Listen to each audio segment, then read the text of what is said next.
한마루 북스토리 직접 낭독하는 채널. 안녕하세요. 한마루입니다. 이번 주와 다음 주는 본격적인 휴가철이네요. 많은 분들이 휴가지에서 제 목소리를 듣고 계시지 않을까 생각이 드네요. 무더운 여름 더위 조심하시길 바랄게요. 이번에는 조선판 로맨스를 준비했습니다. 옛 조선시대 때나 지금이나 사랑 이야기는 사람의 마음을 참 설레게 하는 듯해요.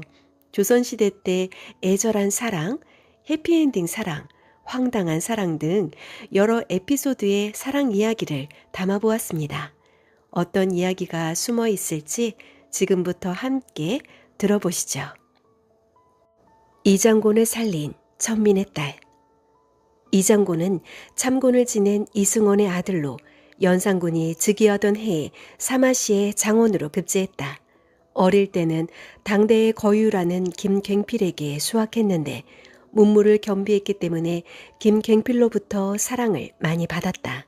그러나 재주가 좋아서 크게 화를 당할 것이라는 말을 들었다. 이장곤은 이 말을 무심하게 넘기고 계속 조정에 남아 벼슬을 했는데 연산군의 총애를 받아 부교리까지 이르렀다.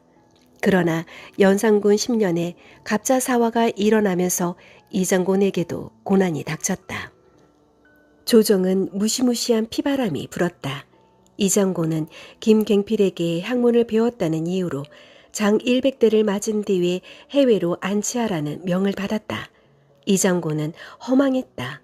10년 동안 연산군을 위해 충성을 바쳐왔으나 모든 것이 부질없는 일이 되고 말았다. 유배지로 압송되는 길은 쓸쓸했다. 가족들이 어찌 되었는지 전혀 알 수가 없었고 비바람은 사납게 몰아쳤다. 이장군은 연산군이 명원들까지 부관 참시를 감행하자 자신도 살기 어렵다고 판단하여 거제도로 끌려가는 도중에 군졸들을 때려 눕히고 도망쳤다. 죄인 이장군이 도망갔습니다. 남의 근리사 유방이 보고했다. 이 장군이 도망을 쳤다고 한다. 그놈이 감히 왕명을 무시하고 도망을 쳤다는 말이냐? 연산군이 대노하여 펄펄 뛰었다. 남해에서 거제도로 가기 위해 배를 기다리는데 군사들을 때려 눕히고 달아났다고 합니다. 장군의 집을 즉시 배쇄하고 그 부모와 동생과 족치를 수금하라. 또한 그 형 이장길과 함께 보내서 잡되 손바닥을 꿰어 수갑을 채우고 칼을 씌어 끌고 오라. 연산군이 무시무시한 영을 내렸다. 손을 사용할 수 없도록 손바닥을 꿰라는 것은 왕명으로는 전례가 없는 참혹한 영이었다. 그러나 이장곤은 수일이 지나도 잡히지 않았다. 아직도 이 장군을 잡아들이지 못했느냐? 의금부 낭원 중 활 잘 쏘는 무신 2명을 특별히 보내 잡아오라. 장군은 활 잘 쏘는 용사이니 그를 잡아 고하는 자는 크게 상을 내릴 것이다. 연산군은 불같이 노하여 어명을 내렸다. 이장곤은 남해에서 탈출하여 온갖 고난 끝에 함흥에 이르렀다. 그동안 이천리 길을 건너라고 옷은 떨어지고 발은 부르터서 거린이나 다를 바 없었다. 그는 함흥의 양수척 무리가 살고 있는 마을에 들어섰다가 어느 초가 앞에서 쓰러졌다. 날씨가 숨이 턱턱 막힐 정도로 더운 데다가 굶주려서 탈진했던 것이다. 양수척의 무리가 이장곤을 끌어다가 마당의 멍석에 눕히고 찬물을 떠먹여서 겨우 정신이 들게 했다.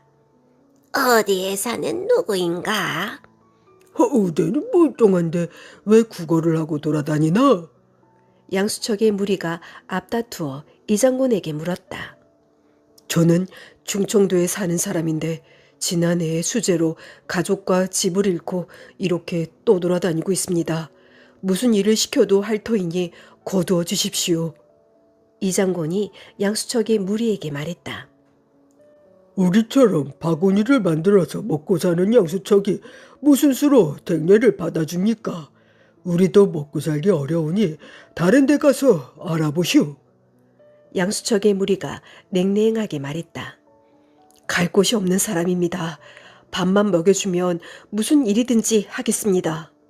이 흉년에 무슨 헛소리요? 어서 다른 마을로 가보시오. 양수척의 무리는 냉랭하게 이장곤을 내쫓아내려고 했다. 그때 관여한 처녀가 사람들 틈에 섞여 있다가 버들까지 껍질이나 벗기라지? 하고 퉁명스럽게 내뱉었다. 사람들이 일제히 처녀를 쳐다보았다. 이장곤도 처녀를 쳐다보았다. 처녀는 발꿈치가 훤히 드러난 배적삼에 짧은 검정 치마를 입고 있었다. 얼굴은 조야하고 눈이 별처럼 맑았다. 뭘 봐. 눈가를 확 뽑아버릴라. 사람이 갈 곳이 없다는데 구원을 할 생각은 하지 않고 내쫓을 생각만 해? 처녀가 기걸차게 말했다. 나중에 한 일이지만 처녀의 이름은 양랑이었다. 계집애가 시집을 갈 때가 되니까 사내를 끌어들이냐? 내 서방을 삼을 테냐? 양수척의 무리가 양랑을 놀렸다. 빨리 가서 일들이나 해. 헛소리 짓거리면 다리 몽둥이를 분질러 버릴 테니까. 양랑이 팔뚝을 걷어붙이는 신용을 하자 양수척의 무리가 낄낄대며 달아났다. 이장공과 양랑은 한참 동안 서로를 바라보았다. 내 얼굴에 뭐 묻었어? 양랑이 퉁명스럽게 물었다. 양랑의 얼굴이 붉게 상기되어 있었다. 아니요. 이장고는 황급히 고개를 흔들었다. 양랑은 들고양이 같은 처녀였다. 나이는 18살이 이르렀는데 양만석이라는 영감의 외동딸이었다. 귀여움을 받고 자라난 그녀는 누구에게나 욕설을 퍼붓고 반말을 했다. 시집을 갈 때가 지났으나 마음에 드는 사내가 없다고 내쳤다. 나는 코 큰 놈한테 시집 갈 거야. 양랑이 얼굴도 붉히지 않고 하는 소리였다. 양랑의 부모는 해가 기운 뒤에야 돌아왔다. 그들은 바구니를 지고 나가 여기저기 마을을 돌아다니며 팔고 있었다. 이장고는 그날부터 양랑의 집에서 살기 시작했다. 양랑의 아버지는 쓰다 달다 말이 없었고 양랑의 어머니는 우리 식구도 먹을 것이 없는데 하고 혀를 찼다. 양랑은 이튿날부터 이장곤을 하인처럼 데리고 다니며 버들가지를 베고 버들가지의 껍질을 벗기고 그것을 솥에 삶아서 그늘에 말리는 일을 가르쳤다. 바구니를 엮는 일은 섬세함이 필요하기 때문에 양랑이 했다. 이장곤은 고분고분했기 때문에 양수척의 무리는 점차 가족처럼 대해주었다. 그러나 이장곤이 일을 하지 못한다고 구박을 하기도 했다. 이장곤은 양수척의 무리를 따라 버들가지의 껍질을 벗겨 바구니 등 속을 만들었으나 평생 그런 일을 해본 일이 없었기 때문에 항상 핍박을 받았다. 그나마 양랑의 도움으로 내쫓기지 않고 밥이라도 얻어먹을 수 있는 것이 다행이었다. 양랑은 들고양이처럼 거칠었으나 야생화처럼 고울 때도 있었다. 거칠기는 해도 속마음은 선녀 같은 아가씨야. 이장곤은 양랑이 점점 좋아졌다. 연산군은 이장곤을 잡기 위해 현상금까지 걸었다. 이장곤은 한가할 때면 한양에 있는 가족들이 어찌 되었는지 알 수 없어서 혼자서 울고는 했다. 이장곤은 점점 양수척의 일이 손에 익기 시작했다. 힘도 장사였고 머리도 좋아서 양수척의 무리는 그를 잘 따랐다. 양랑의 부모들은 은근히 이장곤과 양랑을 혼인시키려고 했다. 양랑은 집에 아무도 없으면 이장곤의 손을 이끌고 개울가에 가서 놀았다. 이장곤도 싫어하는 기색이 아니었다. 거기는 양반이지? 하루는 양랑이 버들가지 껍질을 벗기면서 퉁명스럽게 물었다. 내가 무슨 양반이야? 이장곤은 거짓말을 했다. 다 알고 있어. 나라에 죄를 지어 쫓기는 사람이 분명해. 그렇지? 이장곤은 양랑에게 선뜻 대답을 할 수가 없었다. 어머니랑 아버지가 우리를 혼인시키려고 그래. 거기는 어때? 뭐가? 내가 싫어? 싫기는. 내가 좋아? 이장고는 남녀가 내의를 하지 않고 이런 말을 스스럼 없이 할 수 있다는 사실이 신기했다. 그럼 한 가지 약속을 해주겠어? 무슨 약속? 나라에서 죄가 풀린 뒤에도 나를 버리지 않겠다고. 그 약조를 해주면 혼례를 올리겠어. 약속할게. 이장곤의 말에 양랑이 곱게 미소를 지었다. 이장곤은 양랑과 굳게 약속했다. 양랑의 부모들은 마침내 이장곤과 양랑을 혼인시켰다. 이서방이 코가 크대? 너는 코가 크지 않으면 시집 안 간다며? 양랑의 오빠들이 양랑을 놀렸다. 이장곤은 양수척의 사이가 되어 더욱 열심히 일을 했다. 어쩌면 영영 천민으로 살아갈지도 모른다고 생각하면 가슴에 한 줄기 찬바람이 불고 지나가는 듯했으나 일단 살아남아야 했다. 이장곤이 도망을 친 뒤에 3년 만에 증종 반정이 일어났다. 증종은 연산군 때 죄를 입고 달아난 이장곤을 충신으로 인정해 전국에 영을 내려 찾게 했다. 이장곤은 증종 반정이 완전히 성공했다는 것을 알자 가명으로 나갔다. 감사는 전에 이장곤과 함께 공부를 했던 후배였다. 아니, 이게 누구신가? 교리 이공이 아니오. 이장곤을 본 사람들이 선화당에서 뛰어나와 이장곤을 붙잡고 울었다. 이장곤은 그들의 손을 잡고 하염없이 울었다. 한양 소식을 들어보니 그의 가정은 풍비박산이 나 있었다. 감사는 아내 기별을 내려 천민의 옷을 입고 있는 이장곤에게 의관을 가져와 바꿔 입게 했다. 이장곤은 조정에 나가지 않았는데도 벌써 홍문관 교리에 임명되어 있었다. 이장곤은 감사에게 좋은 음식과 술을 얻어먹고 양수척의 집으로 돌아왔다. 양수척의 무리들이 선비의 옷을 입고 있는 이장곤을 보고 미친 것이 아니냐고 하며 놀랐다.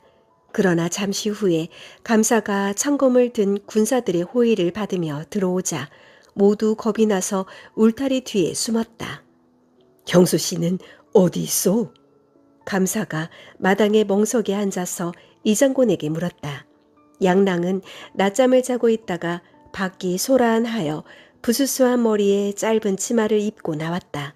그녀는 감사를 보자 황망히 꿇어 엎드려 절을 했다. 감사가 맞절을 하고 양랑에게 자리에 앉을 것을 권했다.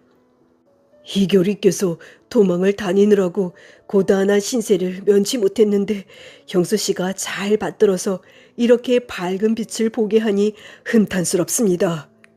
감사가 인사를 했다.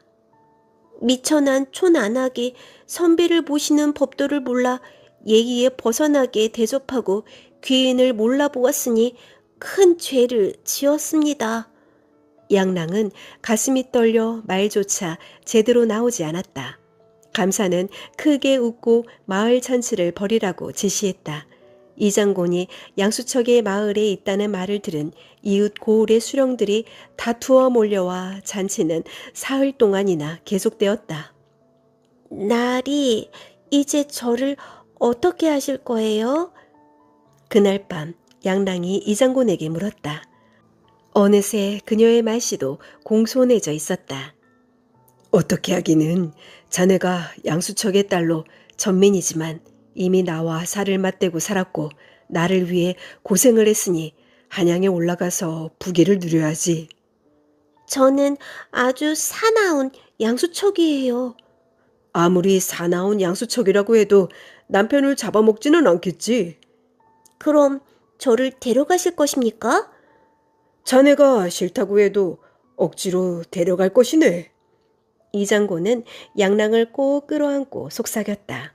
양랑은 이장곤의 품속에서 평생 구경도 해본 일이 없는 한양 생각에 잠을 이루지 못했다. 이장곤이 도포 입은 모습을 몇 번이나 앞뒤로 살피면서 기쁨을 감추지 못했다.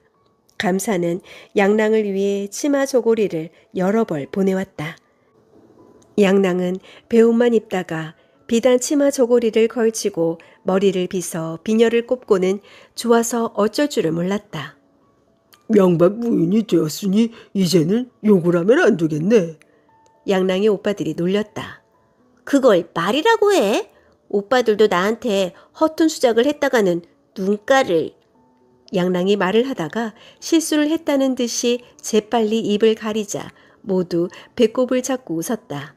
며칠 후 이장고는 양랑을 가마에 태우고 한양으로 상경했다. 조복으로 갈아입고 대궐에 들어가 중종에게 절을 올리자 눈물이 비오듯이 흘러내렸다.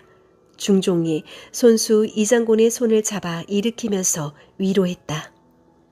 이결이는 그동안 얼마나 고생을 했는가? 중종이 물었다. 이장곤은 남해에서 탈출하여 함흥까지 이르는 동안 고생한 이야기와 양수척의 딸 양랑을 만난 이야기를 자세하게 했다. 중종은 몇 번이나 탄식을 했다. 구대의 부인을 어찌 첩으로 대할 수 있겠는가? 왕병으로 후부인으로 봉할 것이다. 우리가 익히 알고 있는 고사성어 중에 조강지처가 있다. 이 말은 지게미와 쌀겨로 끼니를 이을 때의 아내라는 뜻으로 몹시 가난하고 천할 때에 고생을 함께한 아내를 이르는 말이다. 중종은 이장곤의 조강지처인 양랑에게 비단까지 하사했다. 양랑은 천민이면서도 정실 부인이 되어 이장곤과 함께 복을 누리고 살았다. 이장곤은 양수청 마을을 떠난 뒤 조정의 요직을 두루 거치고 10년 만에 함경도 관찰사가 되어 양수청 마을을 찾아와 크게 잔치를 베풀었다. 절세 미녀의 사랑. 정한주는 조선 숙종 때의 사람으로 명문가에서 태어났다. 그의 조부는 참판을 지낸 정약이었다. 정한주는 어려서부터 학문을 열심히 하여 주위의 칭송이 자자했다. 정한주가 혼계에 이르자 명문가에서 중매가 잇따라 들어왔다. 정약은 손주 정한주를 현직 예조 판서인 오정창의 딸과 가약을 맺기로 했다. 오정창은 딸을 숙종의 후궁으로 들여보냈기 때문에 권세가 하늘을 찌를 듯했다. 그는 홍기에 이른 또 다른 딸이 있었는데 그 딸은 용모가 빼어나 천상의 선녀처럼 아름다웠다. 오정창은 정약의 손자 정한주가 신동으로 명성이 쟁쟁했기 때문에 흔쾌히 사위로 맡기로 결정했다. 오정창의 딸도 소년제사로 명성을 얻고 있는 정한주가 싫지 않았다. 아직 얼굴을 한 번도 보지 못했으나 장안의 이름이 높은 소년 명사인이 많지 용모도 준수하리라 생각했다. 사주 단자가 오가고 길이를 잡아서 정한주는 처가인 오정창의 집에서 혼례를 치렀다. 여러 가지 행사를 마치고 초야가 되자 그는 비로소 다소곳이 고개를 숙이고 있는 신부의 얼굴을 볼 수 있었다. 일렁거리는 촛불 아래에 다소곳이 고개를 숙이고 앉아있는 신부는 눈이 부시도록 아름다웠다. 세상에 이토록 아름다운 여인이 있었다는 말인가? 정한주는 신부의 빼어난 자태에 가슴이 설렜다. 반듯한 이마와 초승달 같은 눈썹, 추수처럼 깊고 서늘한 눈, 오뚝한 콧날, 앵두처럼 붉은 입술, 희고 뽀얀 얼굴은 한복의 미인도를 연상케 했다.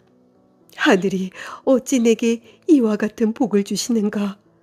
정한주는 술을 몇 잔 마신 뒤에 거듭 신부의 얼굴을 살폈다. 신부의 얼굴을 아무리 살펴봐도 절세게 미인이었다. 이튿날 정한주의 친가에서 온 사람들은 신부의 얼굴을 보고 할 말을 잊은 듯했다. 신부와 소녀가 하강한 듯하네. 세상에 미인도 많지만 저렇게 아름다운 미인은 한 번도 본 적이 없어. 사람들이 모두 웅성거렸다. 정한주는 처가에서 꿈 같은 사흘을 보낸 뒤에 신부를 데리고 친가로 돌아왔다.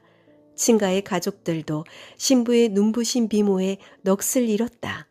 정한주와 신부는 조상들의 위패를 모신 사당에 먼저 인사를 올리고 조부인 정약에게 인사를 올리려고 했다. 정약이 신부의 얼굴을 보고 깜짝 놀랐다. 성부가 우리 집에 재앙이 되겠구나.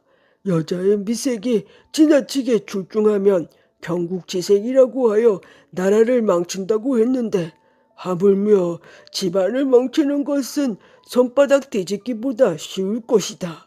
우리 집안이 장차 어떻게 되려고 저런 요물이 들어왔느냐? 정약이 신부를 노려보며 고함을 질렀다.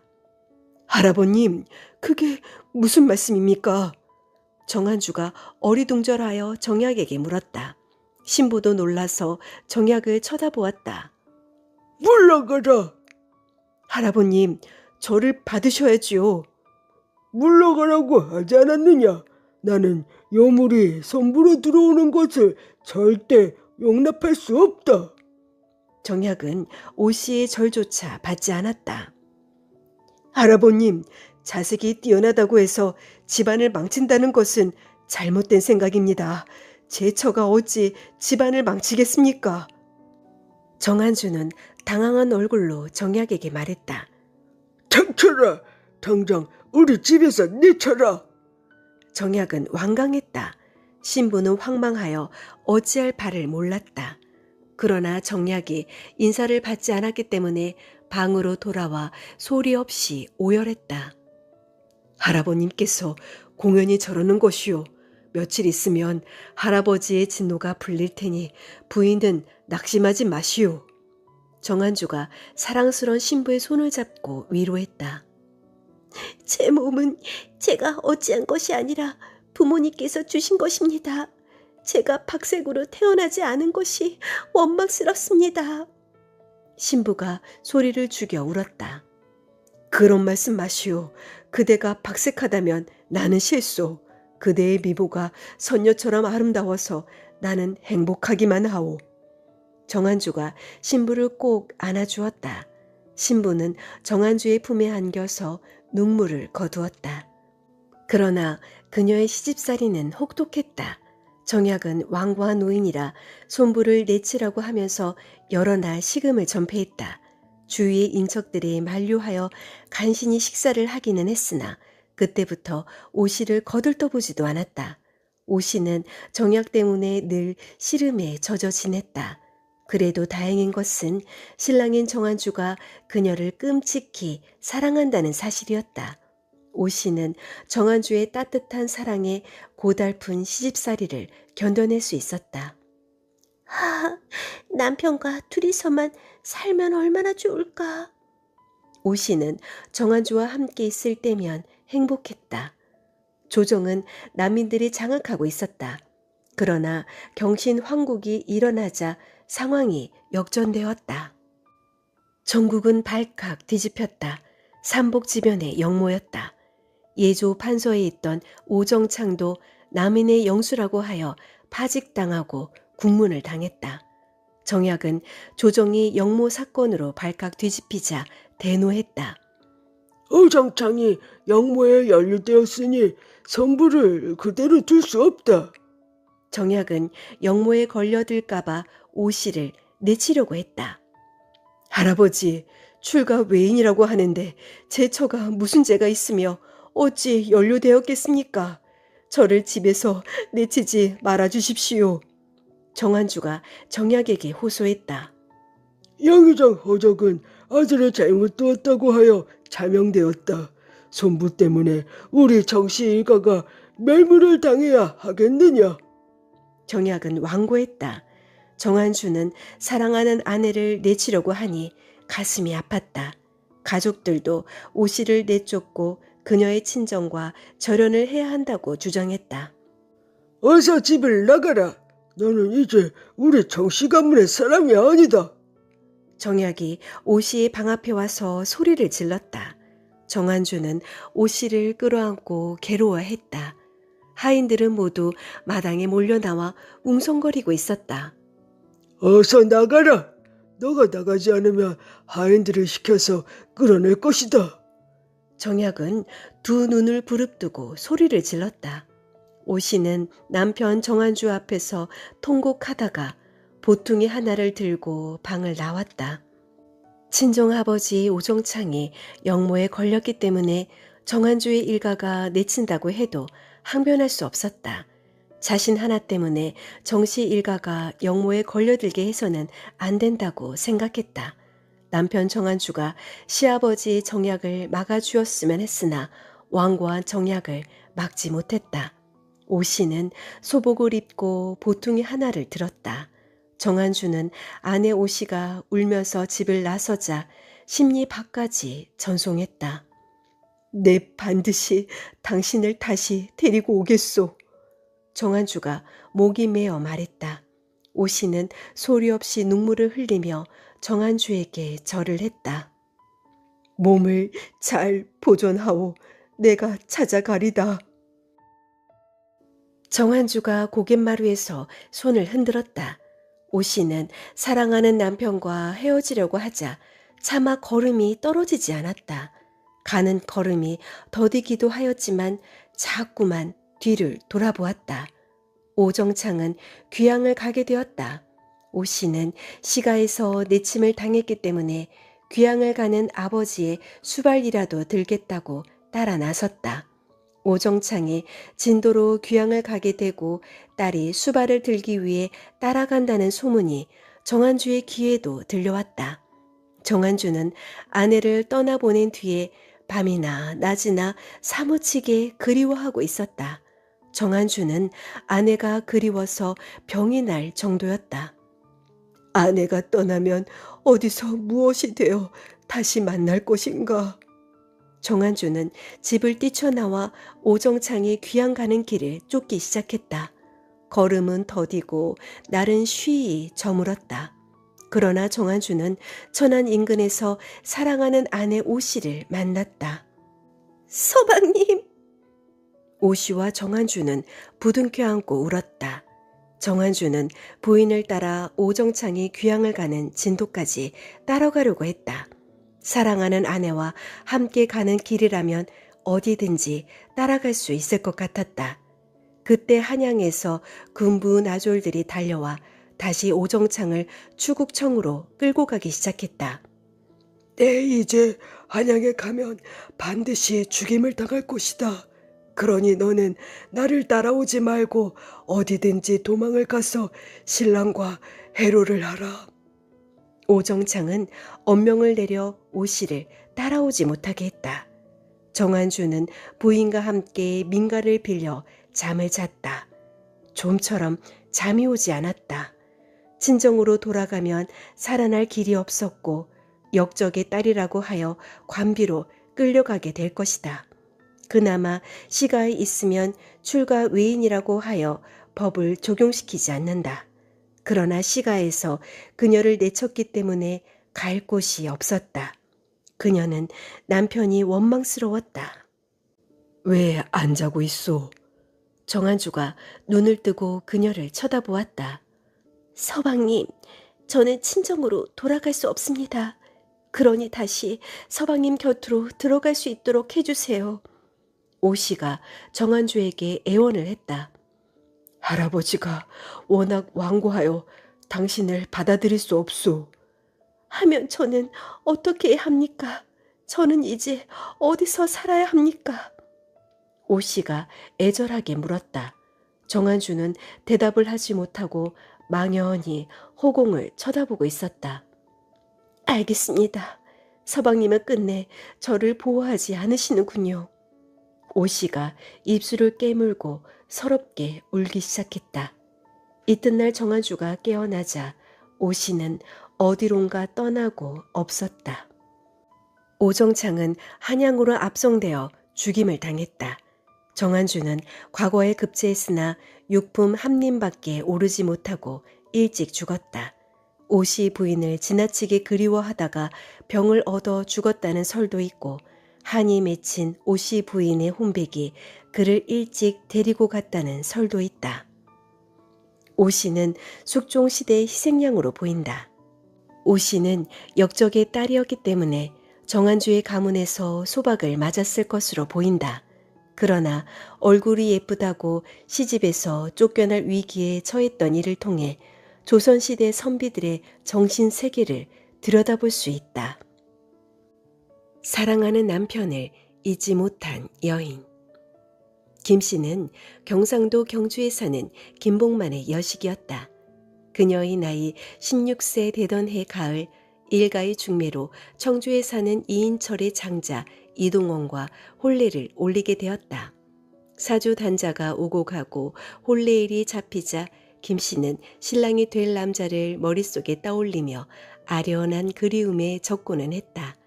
혼례일은 봄에 하기로 양가 사이에 약조가 되었다. 그녀는 얼굴도 보지 못한 이동원이라는 소년의 정혼자가 된 것이다. 해가 바뀌면 부모의 슬하를 떠나 낯선 시가에 가서 낯선 남자와 살아야 했다. 내 서방님이 될 사람은 어떻게 생긴 분일까? 김 씨는 일을 하다가 말고는 신랑 이동원의 얼굴을 막연히 떠올려 보고는 했다. 키는 육척 장부에 얼굴은 준수한 장부가 아닐까. 늠름한 장부의 얼굴을 떠올리며 김 씨는 많은 생각을 했다. 그의 다정한 눈길을 생각하면 얼굴이 화끈거리고 가슴이 설레었다. 그녀는 낮이나 밤이나 신랑이 될 남자를 생각했다. 그러는 동안 해가 바뀌고 봄이 왔다. 김 씨의 혼례일에는 집집마다 살구꽃과 복사꽃이 흐드러지게 피었다. 마을은 온통 꽃냄새가 진동했다. 김 씨는 잠이 오지 않았다. 내일이면 혼례를 치르러 신랑이 청주에서 온다. 안방에서는 신랑 쪽에서 보내온 예물을 살피느라고 웃음소리가 왁자했다. 사랑채에서는 친척 어른들이 술을 마시고 있었다. 혼례는 일가 친척뿐 아니라 마을 사람들에게도 잔치였다. 우리 아기가 내일이면 혼례를 올리는구나. 시집을 가면 남편을 잘 받들고 시가 어른들을 공경해야 한다. 아버지가 그녀의 방에 건너와서 넌지시 얼굴을 살피며 인자하게 말했다. 평소에는 엄격하기만 했던 아버지의 얼굴이 그날따라 온화하게 느껴졌다. 예. 김 씨는 얼굴을 붉히며 다소곳이 대답했다. 불안하냐? 아닙니다. 신랑의 얼굴을 보지 못했으니 그럴 거라고 생각한다. 다행히 신랑은 용모도 준수하고 학문도 열심히 하고 있는 듯하구나. 과히 근심할 일은 없는 듯하다. 아버지는 신랑에 대해 만족하고 있는 듯했다.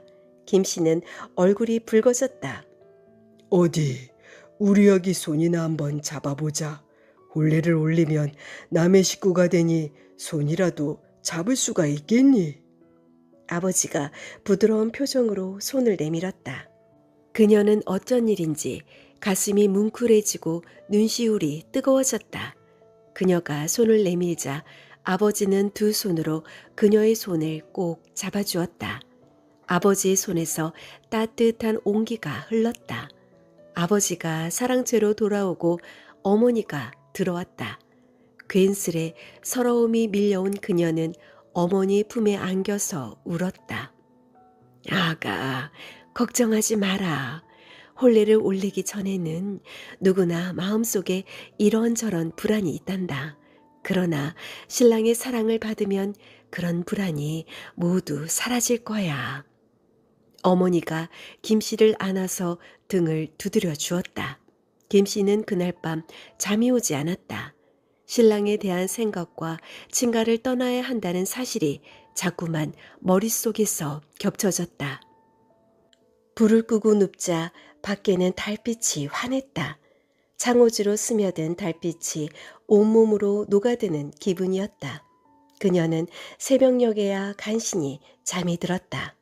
왁자한 소리가 들려와 눈을 뜨자 사람들이 음식을 준비하느라고 떠들썩했다.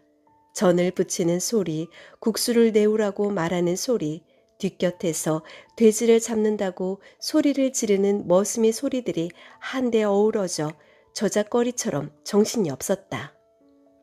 세수를 하고 간단하게 요기를 마치자 일가의 젊은 여인들이 김 씨를 단장하기 시작했다.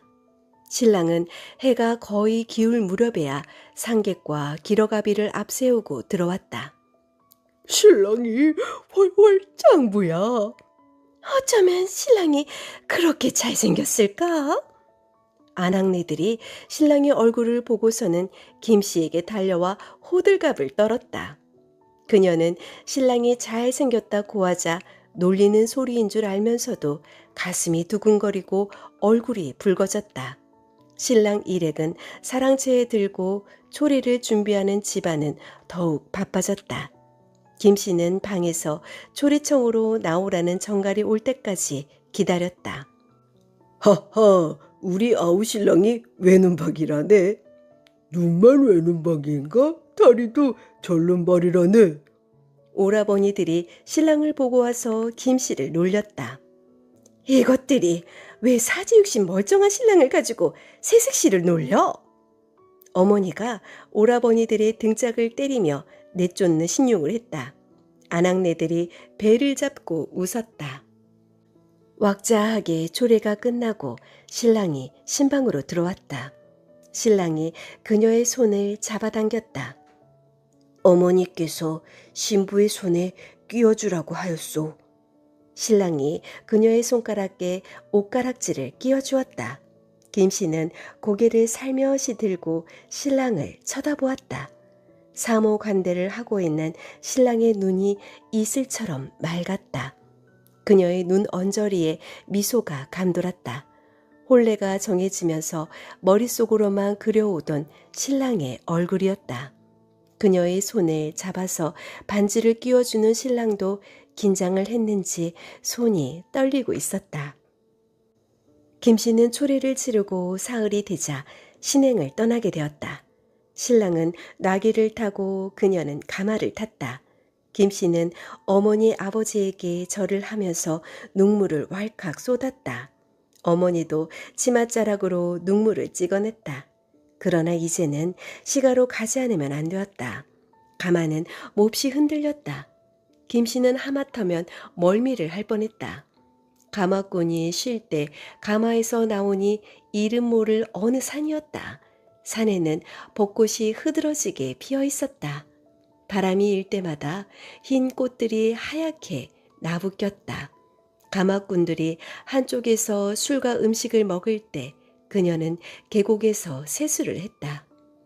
멀미를 하거나 어지럽지는 않았소? 신랑이 김씨에게 다가와서 물었다. 약간 어지러웠어요. 김씨가 살며시 미소를 지었다. 아직도 신랑의 얼굴을 쳐다보는 것이 부끄러웠다. 신랑도 그녀의 얼굴을 보는 것이 계면쩍은지 공연히 사방을 휘둘러 보았다. 숲속은 호젓했고 어디선가 뻐꾹새가 울었다. 뻐꾹새 울음소리에 호젓한 산속의 공기가 파르르 몸을 떨었다. 신랑의 얼굴은 눈이 부시게 아름다웠다. 부모 쓰라를 떠나는 것이 슬프고 불안했으나 신랑의 얼굴을 바라보고 있으면 그런 것들을 잊을 수가 있었다. 이튿날은 중도에서 비가 왔다. 그녀는 가마에 앉아 있어서 비를 맞지는 않았으나 신랑과 가마꾼들은 고스란히 비를 맞았다. 서방님, 김씨는 신랑과 가마꾼들이 쉴 때 신랑에게 배수건과 장옷을 주었다. 신랑이 배수건으로 빗물을 닦아낸 뒤에 장옷을 머리에 썼다. 가마꾼들이 그녀와 신랑을 보고 흐물흐물 웃었다. 비가 어느 정도 그치자 그들은 다시 출발했다. 그들은 해질 무렵에 붉은 흙탕물이 콸콸대고 흘러내리는 큰 개울에 이르렀다. 그러나 비가 많이 와서 가마를 타고 건널 수가 없었다. 신부는 신랑을 업고 건너야 할 것 같다.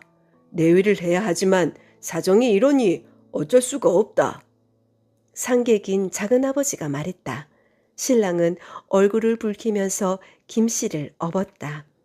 개울물이 콸콸대고 흘러내리고 있었다. 김씨는 붉은 흙탕물이 흘러가는 개울물을 보고 공포에 질렸으나 신랑의 등에 업히니 이내 안심이 되었다. 신랑의 등은 의외로 널찍했다.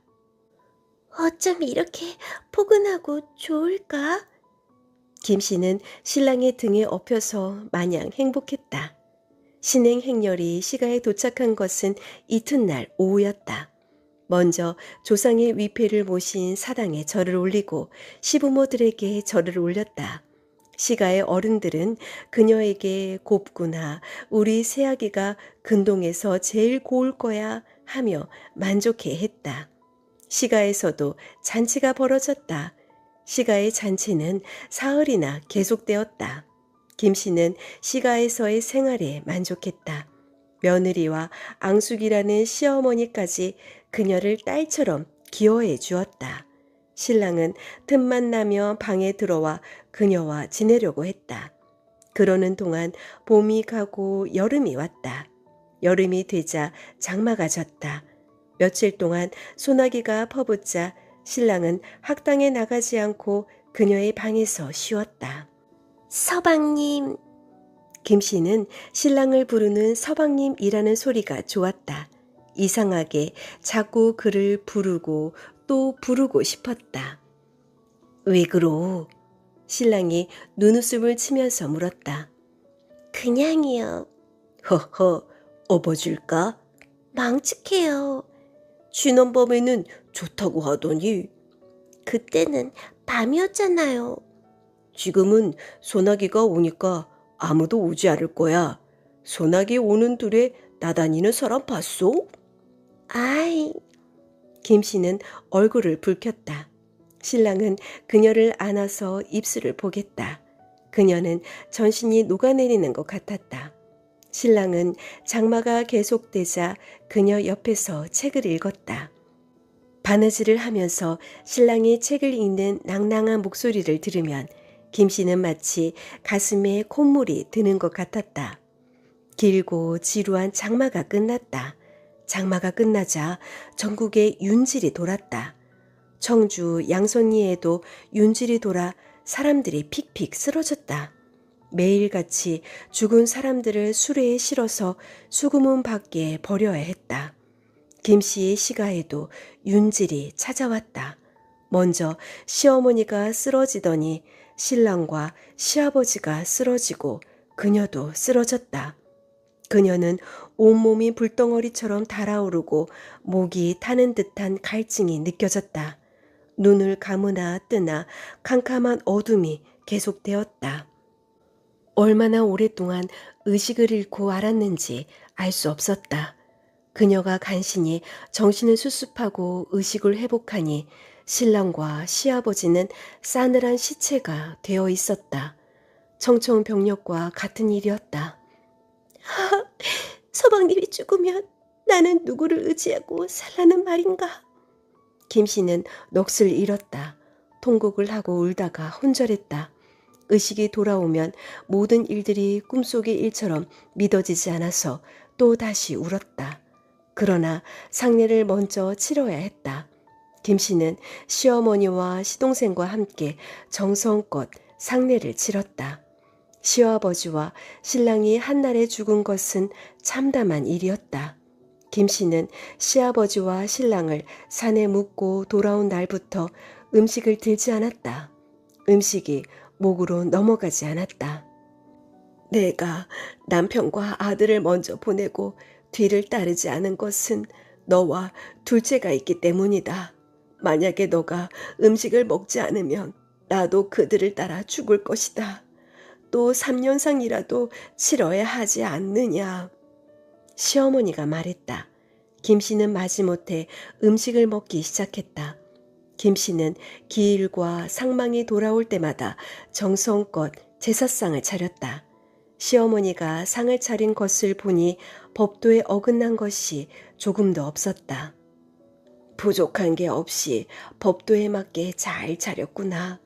이걸 모두 너가 차렸다는 말이냐? 시어머니가 감동하여 말했다. 17세의 어린 며느리가 차린 제사상 치고는 너무나 훌륭했다. 살아서 못해드렸는데 저에게 맡겨주시니 오히려 편합니다. 김씨는 얌전한 표정으로 말했다. 그녀는 남편을 절절하게 사랑했다. 태어나서 처음으로 만난 남자였고 처음으로 사랑을 준 남자였다. 이동원이 죽고 얼마 지나지 않아 김씨는 냇가와 들을 돌아다니면서 중얼중얼 혼잣말을 하기 시작했다. 대체 누구와 이야기를 하는 거야? 귀신에게 홀렸나? 사람들은 김씨가 혼자서 중얼대는 것을 보고 이상하게 생각했다. 3년상을 마치지 않았으니 그녀는 언제나 소복을 입고 있었다. 사람들은 그녀를 피하기 시작했다. 밤이 되면 김씨는 등불 아래에 언문으로 편지를 썼다. 그녀가 편지를 쓸 때면 얼굴에 화기가 돌고 눈이 초롱초롱 빛났다. 새아기가 무엇을 하는 게냐? 시어머니가 신랑의 이모에게 물었다. 김씨가 자리를 비운 틈을 타 이모가 편지를 훔쳐 읽었다. 그것은 신랑에게 보내는 편지였다. 김씨는 마치 신랑이 죽은 것을 모르는 것 같았다. 그때 김씨가 방으로 들어왔다. 너가 정녕 신랑을 사랑했구나. 이모가 한숨을 내쉬면서 말했다. 이모는 김씨를 앉혀놓고 이동원이 죽었다는 사실을 차근차근 설명해 주었다. 그러자 김씨가 표정을 바꾸면서 고개를 끄덕거렸다. 저는 지금도 서방님이 죽었다는 것이 믿어지지 않아요. 김씨가 차분한 목소리로 말했다. 이모는 김씨가 정신이 돌아오는 것을 보고 다행이라고 생각했다. 사람은 누구나 한 번 죽는 것이니 슬퍼하지 마라. 지나치게 슬퍼하면 몸이 상한다. 이모님, 옛날에 남편을 저승으로 보낸 여자가 뒤따라 죽을 때는 시집 올 때 입은 옷을 입고 신부의 모습으로 사흘을 지낸다고 하던데 사실인가요?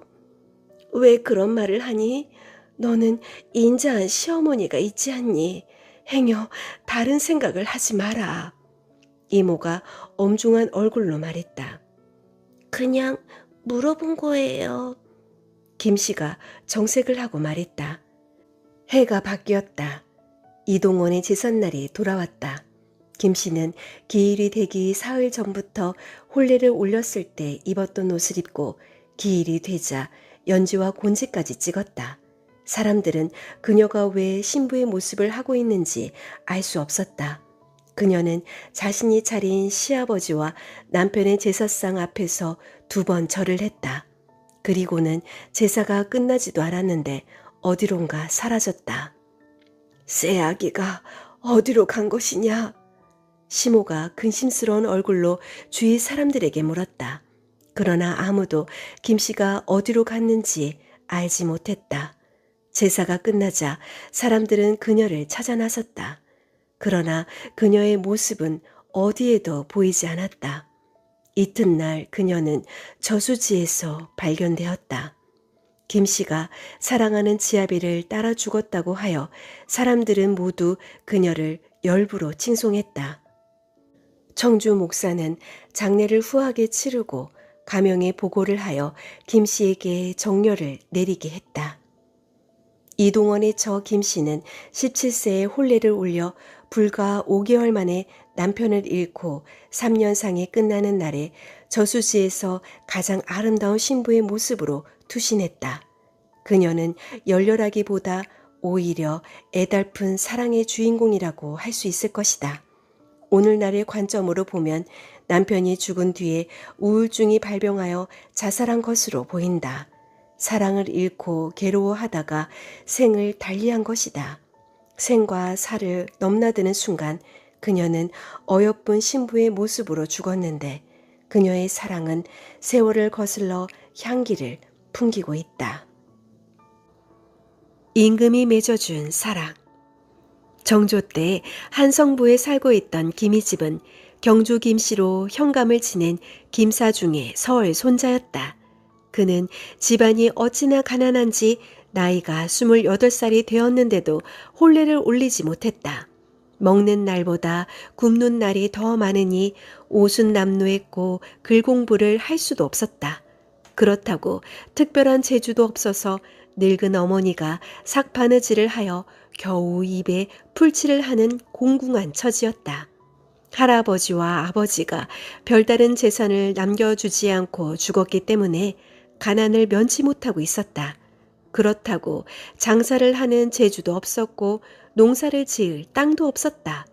그러자니 먹고 사는 것이 어려워서 혼례를 올릴 생각은 꿈도 꾸지 못하고 있었다.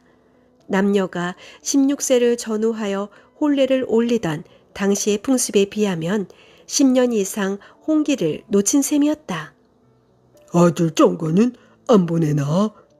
이웃 사람들이 노모에게 말하면 김이집은 얼굴을 들지 못했다. 한편 신씨는 평산 신씨로 오랫동안 벼슬을 하지 못해 몰락한 신덕빈의 첩이 낳은 딸이었다. 그녀도 21살이 되어 홍기를 넘겼다. 그 당시의 여자들은 15세에서 16세가 되면 혼례를 올렸는데 그녀 역시 홍기를 놓친 셈이었다. 이제는 첩실이나 되는 수밖에 없는데 신덕빈은 딸을 첩실로 보내고 싶지는 않았다. 신씨가 어질고 착하다는 소문이 근동에 파다했다. 얼굴이 못생긴 것도 아니고 단지 집안이 가난하다는 이유로 혼례를 올리지 못하니 저러다가 처녀 귀신이 되는 것은 아닌지 모르겠구나. 신덕빈은 딸을 볼 때마다 탄식했다. 정조는 영조에 이어 선정을 베풀었다. 사도세자의 참혹한 죽음을 어릴 때 목격했기 때문에 가슴속에 비수를 품고 있었다. 대신들과 대립하여 백성들의 삶을 손수 챙겼기 때문에 대신들이 전전긍긍했다. 정조는 어느 날 한성부에 영을 내려 홍기를 놓쳐서 혼자 사는 사람들이 없도록 하라고 이르고 홍기를 놓친 자들의 명단을 올리라고 지시를 내렸다. 한성 판윤이 홍기를 놓친 13명의 명단을 정조에게 보고했다. 정조가 보고서를 읽다가 싸늘한 눈으로 판윤을 쏘아보았다. 판윤은 깜짝 놀라 머리를 깊숙이 조아렸다.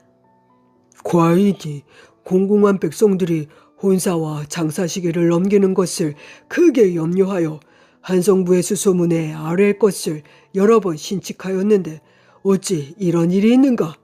반윤을 채직하고 난관과 부관들을 모두 잡아 가더라. 정조는 한성 판윤을 채직하고 구익을 한성부 판윤에 새로 임명했다. 구익이 새로 임명된 난관들을 거느리고 총총 걸음으로 입시했다. 정조는 불같은 성품을 갖고 있어서 입시하는 당상관들이 쩔쩔맸다. 중추는 곧 화기를 맞이하는 시기이다. 남녀간의 나이가 찼는데도 혼사를 이루지 못한 자와 장사를 제때 지내지 못한 자를 특별한 규례로 돌봐주는 것은 진실로 옛 성군들의 인의 바탕을 둔 정사와 부합되는 것이다. 한성부의 당상관과 주령은 이를 명심하여 시행하라. 정조가 근엄한 표정으로 구익에게 영을 내렸다. 망극하옵니다. 신들이 전하의 뜻을 받들어 봉행하겠나이다. 구익과 난관들이 일제히 머리를 조아렸다. 또한 백성들이 빈궁하게 살아 남녀의 혼인이 제때 이루어지지 못하는 배단이 있으니 어찌 근심스럽지 않겠는가? 한성 반유는 홍기가 지난 자는 앞당겨 혼례를 올리게 하되 관에서 자장으로 돈 500과 보목을 도와주게 하고 달마다 보고하라. 정조의 영이 주상 같았다. 삼가 봉행하겠나이다. 구익과 이승훈이 머리를 바짝 조아렸다. 구익은 대궐에서 물러나오자마자 한성부에서 혼례를 올리지 못한 자들의 명단을 뽑았다. 그 결과 홍기를 놓친 자들의 명단에 김이집과 신덕빈의 딸도 들어있었다. 그나마 다행인 것은 두 사람 모두 약혼을 하고 있는 상태였다. 이 사람들은 정원초가 있으니 한성부가 주관하여 혼례만 올려주면 되겠구나. 상이 하교가 지엄하니 일단 보고부터 올리자. 구익과 이승우는 김이집과 신덕빈의 집에 사람을 보내 속히 나를 잡으라고 재촉했다. 김이집은 이때 심씨와 약혼했고 신씨는 이씨와 약혼한 상태였으나 가난하여 날짜를 미루면서 혼례를 올리지 못하고 있었다. 결국 정조가 지엄한 영을 내렸는데도 혼례를 올리지 못하게 된 것이다. 가난하여 홍기를 놓친 자를 전하의 하교에 따라 모두 권하여 송원하였습니다. 다만 한성부 서부에 살고 있는 신덕빌의 땅은 비록 약혼을 했으나 혼수를 준비하기 어렵고 또 대길에 유월을 꺼리어 시기가 늦어지고 있으며 김이 집에게는 처음에 약혼한 자가 문벌이 약하다고 하여 딸을 주지 않으려고 하옵니다. 구익이 한성부 서부에서 김희집과 신씨가 혼례를 올리지 못했다고 아뢰었다. 과인이 한성부에 혼자 사는 사람이 많은 것을 염려하여 혼인하게 권한 자가 무려 수십인이 되는데 오직 서부의 두 사람이 혼례를 올리지 못하였으니 안타깝다.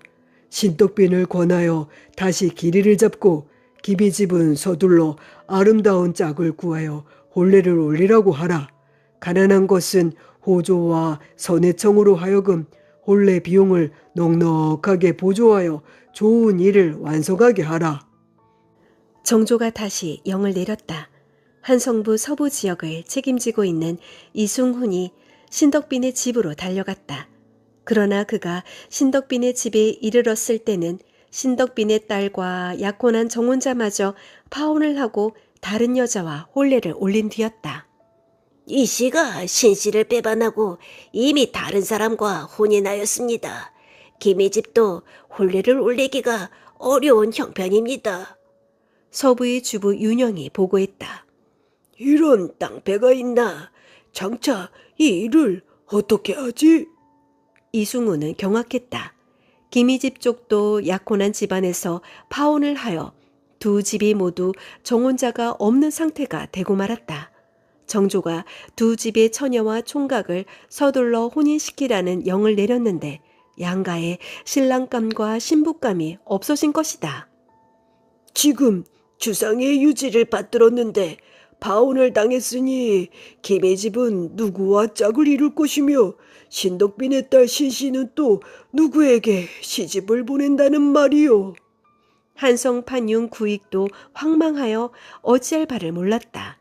한성부 관리인들은 밤이 되어도 퇴청을 하지 못하고 대책 수립에 노심초사했다.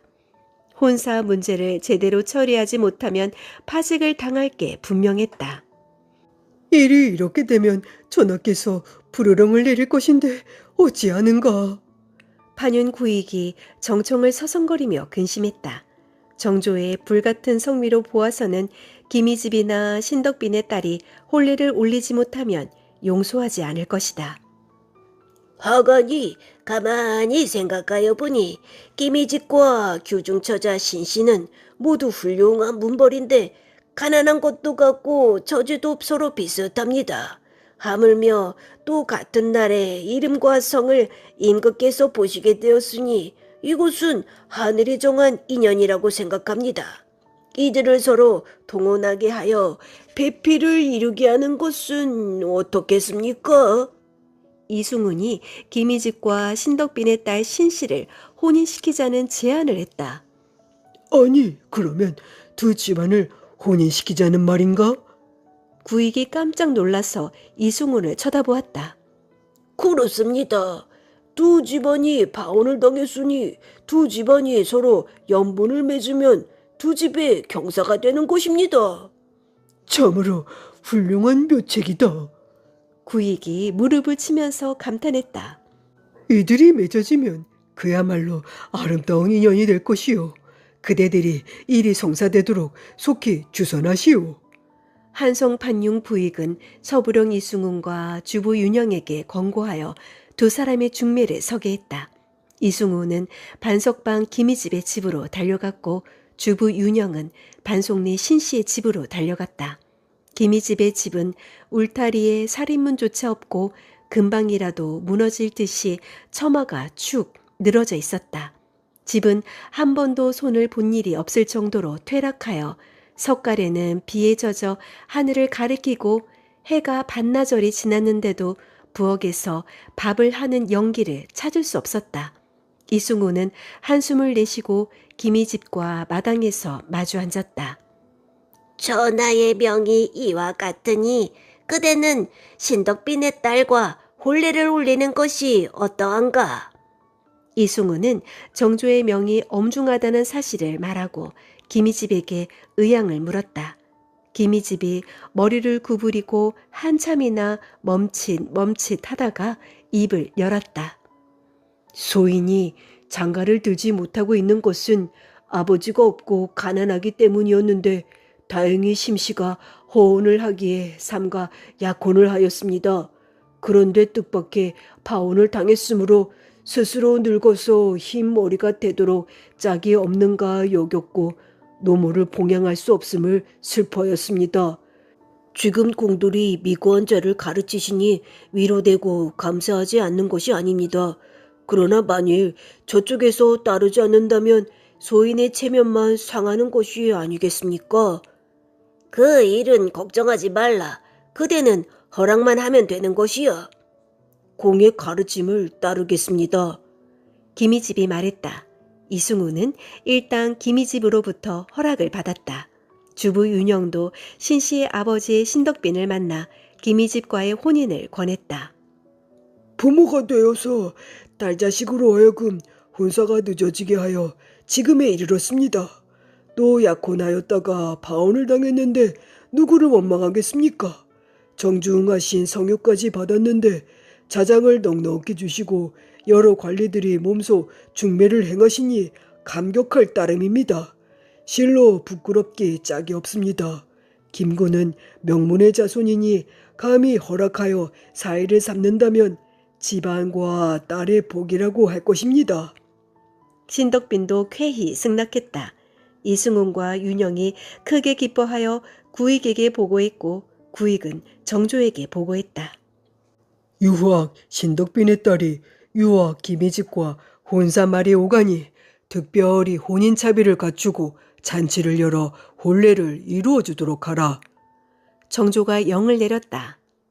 구익과 이승훈이 머리를 조아렸다. 두 집의 혼례를 두 당상간에게 명한다.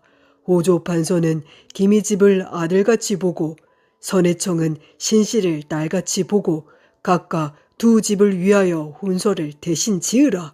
무릇 제단, 배백, 관, 신, 비녀, 가락지, 치마 저고리와 이불뿐 아니라 지분까지 혼사에 필요한 것은 하나도 빠뜨리지 말고 나라에서 하사하라. 성은이 망극하옵니다. 정조의 영에 의해 김희집과 신부는 성대한 혼례를 올리게 되었다. 혼례일이 되자 김희집이 소세하고 빗질한 뒤에 화려한 의장을 갖추고 백마를 탔다. 청사초롱과 홍사초롱이 앞에서 인도하고 한성부의 고유 관리들이 좌우에서 호위하는 행렬이 잠옷 엄숙했다. 김희집이 신덕빈의 집에 이르러 전환하고 초래석에 들어서니 새색시인 신부가 선명하게 단장하여 영권 무늬로 수놓은 홍치마를 입고 주락선으로 얼굴을 가리고 공소온이 교배하니 신부의 얼굴이 선녀처럼 아름다웠다. 남녀가 만나 사랑의 결실을 맺는 것은 음양의 이치인데 오늘날에는 노처녀와 노총각이 많아서 사회적 문제가 되고 있다. 가난은 나라님도 구제하지 못한다는데 가난보다 더 구제하기 어려운 것이 사랑이 아닌가 싶다. 앞서 살펴보았듯이 조선시대에도 결혼하지 못한 남녀가 있었고 이 일을 안타깝게 여긴 정조는 구원투수로 나섰다. 김신 부부는 당대의 명신 이승훈이 중매를 해주었고 혼사 비용까지 나라에서 지원해 주어서 혼례를 올렸다. 28세의 건장한 청년과 21세의 꽃다운 신부가 초야를 치르니 남녀의 정이 지극했다. 두 부부는 오랫동안 행복하게 살았다. 오늘날을 살아가면서 외로운 나날을 보내는 이들이 있다면 이들 부부처럼 사랑의 결실을 맺길 바란다. 정수공주의 맑고 깨끗한 사랑. 임진왜란을 겪은 임금으로 널리 알려진 선조는 광해군의 아버지이기도 하다. 선조에게는 여러 왕자와 공주가 있었는데 임빈에게서는 정숙옹주를 낳았다. 선조는 정숙옹주를 유난히 사랑했다. 정수공주는 어릴 때부터 총명하여 글을 잘 읽고 문장도 훌륭했다.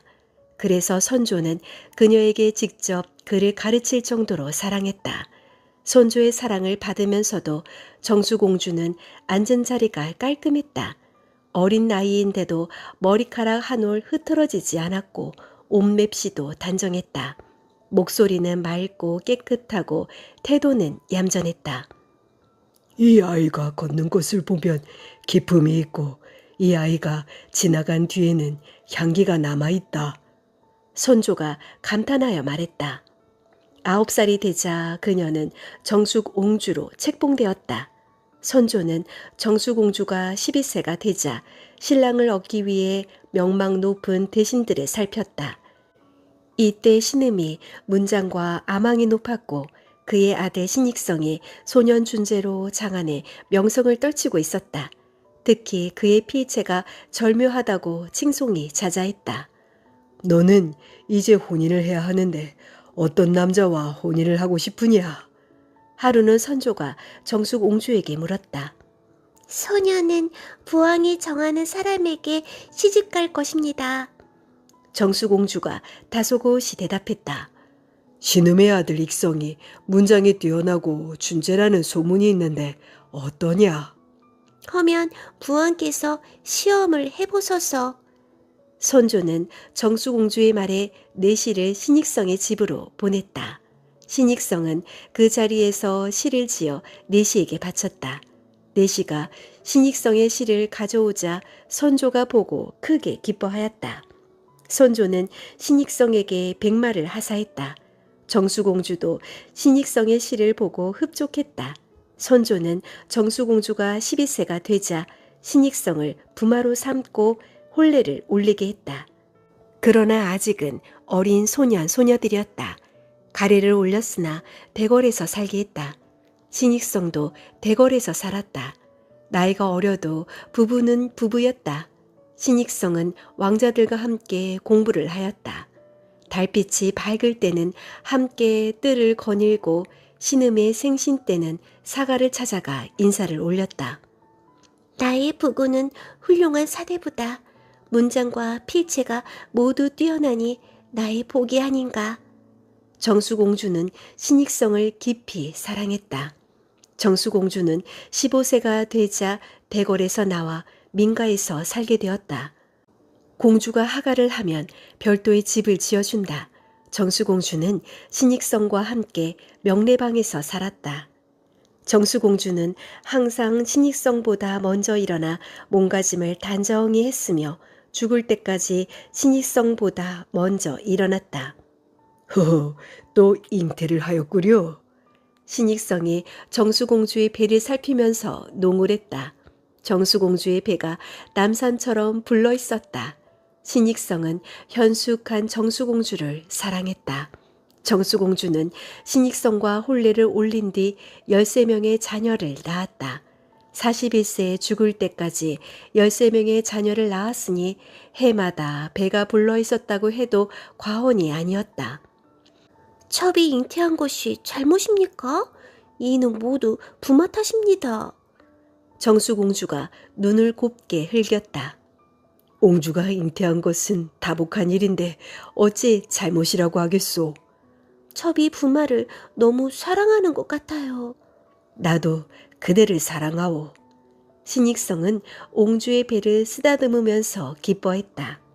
정수공주는 대궐에서 자랐으나 시부모인 신음 내외를 깍듯이 공경했고 남편 신익성을 잘 받들었다. 너희가 옹주의 자식이라 하더라도 사치를 해서는 안 된다. 옹주는 자식들에게 평민들이 입는 옷을 입혔다. 아침에 일어나면 사내 아이들은 세수를 한 뒤에 글을 읽게 하고 여자아이들은 바느질을 하고 집안을 청소하게 했다. 그러나 정숙 옹주에게도 시련의 날이 왔다. 선조가 승하하고 강해군이 즉위하면서 인빈의 자식들은 탄압을 받게 되었다. 그 일로 인하여 신음은 의금부에 하옥되었다가 김포로 가서 살게 되었다. 옹주는 김포를 오가면서 시아버지인 신음을 극지인이 봉양했다. 옹주는 자주 임신을 하여 무거운 몸으로 집안을 가꾸고 아이들을 돌보았다. 조정은 비바람이 몰아치고 있었다. 신음은 다시 춘천으로 귀향을 갔다. 신익성은 대북이 정권을 농락하자 우울한 나날을 보냈다. 그대들이 살아남으려면 임목 대비를 배모시키라는 상소를 올리시오. 대북의 대신이 신익성을 찾아와 위협했다. 자식이 어찌 어머니를 내쫓는단 말이오. 나는 그런 일은 할 수 없소. 신익성은 단호하게 거절했다. 그러자 대북의 대신은 신익성을 사납게 위협한 뒤에 돌아갔다. 신익성은 비통하여 눈물을 흘렸다. 아까 계기하는 이야기를 듣고 혹시 마음이 움직이지는 않았는지요? 옹주가 사랑채로 신익성을 찾아가 위로했다. 그렇지 않소. 그런데 어찌 그리 비통해 하십니까? 옹주가 신익성에게 물었다. 아무래도 우리 집안은 화를 면하기 어려울 것 같소. 죽음이 두려운 것입니까? 내가 두려운 것은 옹주가 나 때문에 고통을 당하는 것이오. 죽고 사는 것은 운명이니 군자는 정도를 잃어서는 안 되는 법입니다. 더군다나 반드시 죽게 되는 것도 아닌데 더 말해 무엇하겠습니까? 궁벽한 산골짜기나 황량한 바닷가로 가게 된다 한들 못 살 것이 뭐가 있겠습니까? 부군이 가시는 곳이면 나도 따라가겠습니다. 고맙소. 신익성은 옹주의 손을 잡고 말했다. 옹주는 언제 죽음이 닥칠지 알 수 없었다. 그러다 서인들의 반정을 일으켜 인조가 즉위했다. 인조는 오라버니인 정원군의 아들로 옹주에게는 조카가 되었다. 옹주는 비로소 대북의 탄압에서 벗어났으나 인조가 즉위한 지 불과 5년밖에 되지 않아 41세의 나이로 졸서했다. 정수공주의 삶은 일견 평범해 보이기도 한다. 그러나 정수공주는 대북의 칼바람이 사납게 몰아칠 때 시부모에게 효도하고 남편 신익성을 잘 받들었다. 자녀들에게는 언제나 검소함을 가르쳐 형모양처의 삶을 살았다.